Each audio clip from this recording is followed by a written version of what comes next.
there are certain things that you call past, that in reality, in actual sense, it is not yet your past, or they are not yet your past.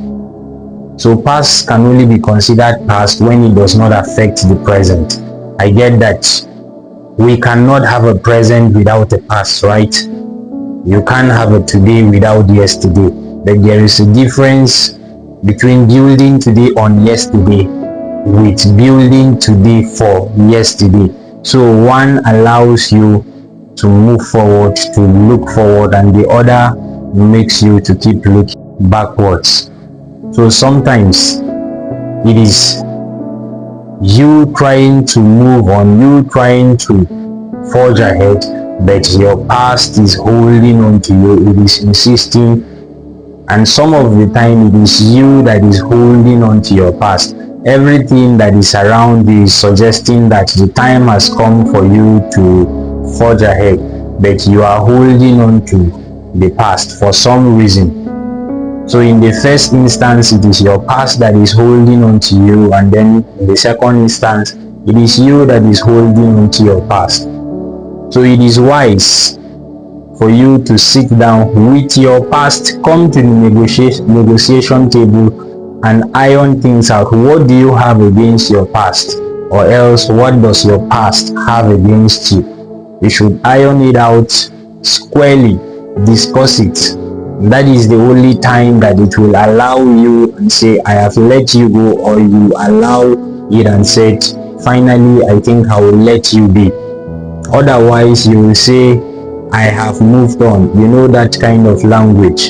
You say, I have moved on, but the truth is, you are just moving around. You are not going anywhere. You are not making any progress. You are just moving around. And the downside of this is it does not affect just you.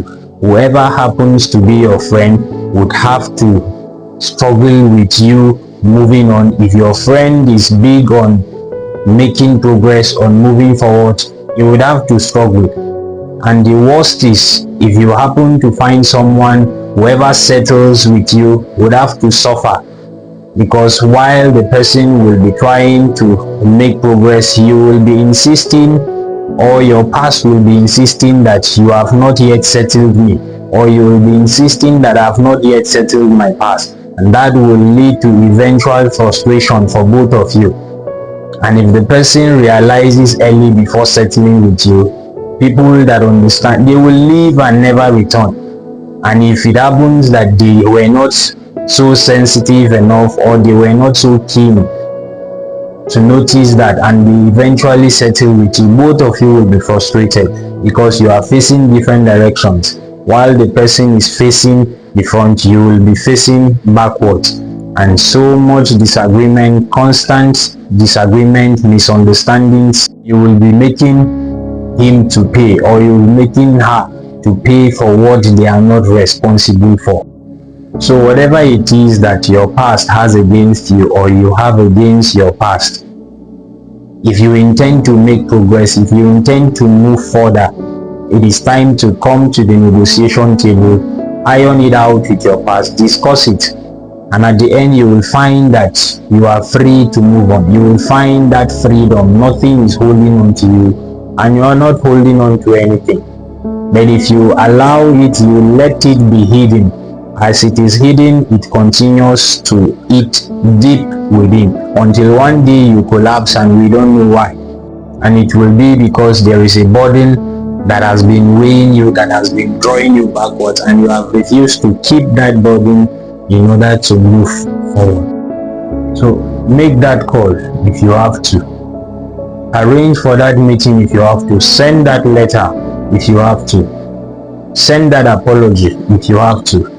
I am sorry does not cost anything. It wouldn't cost you a thing to say I am sorry. But refusing to say I am sorry may cost you everything, most especially your peace.